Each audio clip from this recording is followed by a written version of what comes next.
పవన్ కళ్యాణ్ గారు స్వయంగా నన్ను హోటల్లో మెచ్చుకున్నారు. ఇది ఈ రోజా ఎపిసోడ్ అయిన తర్వాత ధైర్యంగా ఉండమన్నారు ఆయన నన్ను. పవన్ కళ్యాణ్ గారే అందరి సమక్షంలో గంటా శ్రీనివాసరావు గారు, పల్లా శ్రీని గారు, వెలగపూడి రామకృష్ణ బాబు గారు, తర్వాత అందరూ ఉన్నాం, గన్నబాబు అందరూ ఉన్నాం. అందరూ సమక్షంలో ఆయన నన్ను మెచ్చుకొని అభినందించి కౌగులించుకున్నారు. Welcome to ETV prime. Telugu Desam పార్టీని క్రమశిక్షణకి మారు పేరు అని అంటారు. ఎందుకంటే చాలా సుదీర్ఘమైనటువంటి రాజకీయ ప్రస్థానం ఉన్నటువంటి పార్టీ అది. చాలా మంది కొత్త వాళ్ళని ఎన్టీ రామారావు గారు అప్పట్లో ఎంకరేజ్ చేసి కొత్తగా రాజకీయాల్లోకి వచ్చే వాళ్ళందరినీ కూడా ఆయన ఎమ్మెల్యేలు చేశారు. అలా వాళ్ళు కొన్ని సంవత్సరాల తర్వాత, దశాబ్దాల తర్వాత చాలా సీనియర్ నాయకుల కింద పేరు గాంచారు. తెలుగుదేశం పార్టీలో అలాంటి సీనియర్ నాయకులు చాలా మంది ఉన్నారు. వాస్తవానికి 2004, 2009 ఆ ప్రాంతాలు వరకు కూడా, 2010 వరకు కూడా తెలుగుదేశం పార్టీలో ఎప్పుడు కూడా బరితెగించి మాట్లాడే నాయకులు పెద్ద ఉండేవారు కాదు. కానీ ఎందుకో 2014 తర్వాత విపరీతమైనటువంటి మార్పు వచ్చింది. వాళ్ళ అధికారంలోకి వచ్చినా కూడా సీనియర్లు ఎవరైతే ఉన్నారో, ముఖ్యంగా 2014లో చాలా మంది సీనియర్లకి చోటు దక్కలేదు కేబినెట్ లో అనేటువంటి ఒక బాధతోటి వాళ్ళు కొంత అసంతృప్తిగా ఉన్నారు. కానీ పార్టీ అధికారంలో ఉంది కాబట్టి అప్పటికి పెద్ద నోరు మెదపలేదు. కానీ జగన్మోహన్ రెడ్డి గారి మీద, వైసీపీ నాయకుల మీద విపరీతంగా నోరు పారేసుకున్నటువంటి సందర్భాలు ఉన్నాయి. ఇక 2019లో జగన్మోహన్ రెడ్డి గారి అధికారంలోకి వచ్చేసరికి వాళ్ళలో తీవ్రమైనటువంటి కసి, బాధ, కోపం ఇవన్నీ వచ్చేసాయి. ఎందుకంటే ముఖ్యంగా సీనియర్లు ఏంటి అంత చిన్న వయసులో ఇతను ముఖ్యమంత్రి అయిపోయాడు, ఇంకా అసలు మన పార్టీకి భవిష్యత్తు ఉందా? ఎందుకంటే ముఖ్యంగా సీనియర్లకు ఎందుకు అంత డిస్పరేషన్, అంత నిస్పృహ ఎందుకు వచ్చిందని అంటే 2019లో జగన్మోహన్ రెడ్డి గారి అధికారంలోకి రావడం, విశేషమైనటువంటి ప్రజాదరణ, ఆయన చేసినటువంటి సంక్షేమ పథకాలు ఇవన్నీ చూసేసరికి ఇంక అయిపోయింది. ఇంక తెలుగుదేశం పార్టీ నామరూపాలు లేకుండా అయిపోయింది. ఈ సీనియారిటీలో కూడా మనకు మంత్రి పదవులు రాకపోతే ఇంక మనకి ఛాన్సే లేదు అని చెప్పి వాళ్ళు విపరీతంగా నోరు పారేసుకున్నారు. ఎవరికి శాయశక్తులు వాళ్ళకి ఎవరికి తోచిన వాళ్ళు ఇష్టారీతిన మాట్లాడారు. ముఖ్యంగా సీనియర్లు అనబడేవాళ్ళు. సరే, పట్టాభి లాంటి వాళ్ళు అడ్డమైన బూతులు తిట్టి సీఎంని పట్టుకుని, అప్పుడు జగన్మోహన్ రెడ్డి గారిని పట్టుకుని ఆ బోషడీకాలు అంటారు, ఇవన్నీ మనం చూసాం. అయితే ముఖ్యంగా సీనియర్ నాయకులు ఎవరైతే ఉన్నారో, అయ్యన్న పాత్రుడు గారు చాలా ఘోరంగా తిట్టినటువంటి పరిస్థితి. బండారు సత్యనారాయణ, దీని గురించి ప్రముఖంగా చెప్పుకోవాలి. అసలు చాలా నీచమైనటువంటి భాషతోటి అప్పటి మంత్రి రోజా గారిని, రోజా బ్లూ ఫిల్మ్ లో యాక్ట్ చేసిందా నువ్వు? నీ బ్లూ ఫిల్మ్ మా దగ్గర ఉన్నా ఎప్పుడు మీరు రిలీజ్ చేయలేదు. నువ్వు ఎవడింటో పడుకున్నావు చెప్పంటావా? నువ్వు ఏ గెస్ట్ హౌస్ లో ఉన్నావా? రోజా అబద్ధాలు చెప్పేవాళ్ళు, ఇది అబద్ధాలు, ఇది చెప్పకూడదు అంటే తప్పు. మా మీద దుమ్మెత్తి పోస్తాడంట.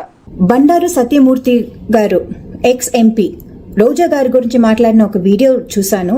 చాలా కష్టంగానే ఉంది అండ్ చాలా కోపం కూడా తెప్పిస్తుంది.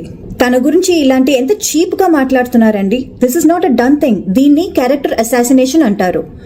It shows that you are so jealous and this shows that you are very insecure and this also shows what a cheap mentality you have towards women. అంతేనా? ఒక ఆడవాళ్ళని ఏదైనా చెప్పాలంటే the last resort is calling her a prostitute. తను blue film act చేసింది, తను ఏం చేసింది, ఏంటి ఈ మాట? పొద్దున్న మీరు లేచి పనికి వెళ్తున్నారు కదా, going for politics, going to your meetings. మీ ఇంట్లో ఏం జరుగుతుందని మీకు తెలుసా?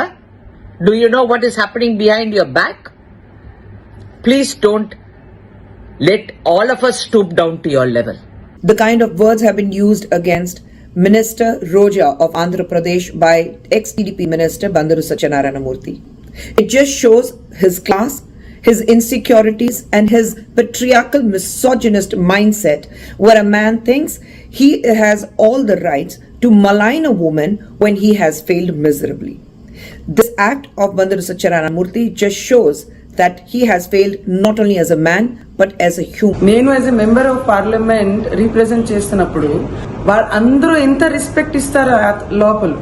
మా తెలుగు అమ్మాయి తెలుగు మాట్లాడుతుంది, ఇండస్ట్రీలో వర్క్ చేసింది, అలాంటి రెస్పెక్ట్ ఇచ్చిన తర్వాత ఒక్క వీడియో అలా బయట వస్తే ఒక ఫీమేల్ గురించి, పాలిటీషియన్ గురించి, ఆంధ్ర తెలుగు అమ్మాయి గురించి మీరు ఇలాంటి మాట్లాడుతుంటే మీకు ఏదైనా సిగ్గులేదా?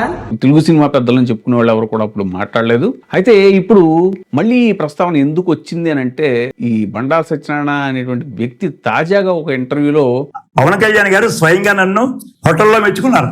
ఇది ఈ రోజా ఎపిసోడ్ అయిన తర్వాత ధైర్యంగా ఉండమన్నారు ఆయన నన్ను. పవన్ కళ్యాణ్ గారే అందరి సమక్షంలో గంటా శ్రీనివాసరావు గారు, పల్లా శ్రీని గారు, వెలగపూడి రామకృష్ణ బాబు గారు, తర్వాత అందరూ ఉన్నాం, గన్నబాబు అందరూ ఉన్నాం, అందరూ సమక్షంలో ఆయన నన్ను మెచ్చుకొని అభినందించి కౌగులించుకున్నాం. సో అసలు ఇదేమి పద్ధతి ఇది? తెలుగుదేశం సీనియర్లు ఎందుకు ఇలా అయిపోతున్నారు? అప్పట్లో బుచ్చే చౌదరి గారు కూడా చూసాం మనం. ఆయన కూడా ఏదో మంత్రి పదవి రాలేదన్న ఫ్రస్ట్రేషన్ తోడో లేకపోతే రావాలన్న యావతోటో తెలియదు, మరి జగన్మోహన్ రెడ్డి గారు పట్టుకుని నిన్ను ఉరేస్తే తప్పేంటి జగన్ అంటాం. కానీ ఇలాంటి ఎందుకు ఇంత లైన్ క్రాస్ చేసి క్రమశిక్షణకు మారు పేరు అని ఒకప్పుడు పేరు తెచ్చుకున్నటువంటి తెలుగుదేశం సీనియర్ నాయకులు ఎవరైతే ఉన్నారో వాళ్ళంతా ఇప్పుడు ఎందుకు ఇంత బరితెగించి మాట్లాడుతున్నారు? చిత్రం ఏంటంటే అధినేత మరి దీని మీద ఎందుకు పెదవి విప్పట్లేదు, నోరు విప్పట్లేదు అనేటువంటిది అర్థం కావట్లేదు. ఆయనేమో అసలు వాళ్ళ కుటుంబంలో స్త్రీని అవమానించారని చెప్పేసి నానా యాగి చేసి రచ్చ చేసి కన్నీళ్ల పర్యంతం అయినటువంటి ఆయన ప్రతిపక్ష పార్టీలో ఉన్నటువంటి నాయకులు, మహిళా నాయకులు ఎవరైతే ఉన్నారో వాళ్ళు స్త్రీలు కాదా? మరి ఎందుకు అసలు తెలుగుదేశం పార్టీ ఇంత దిగజారిపోతోంది?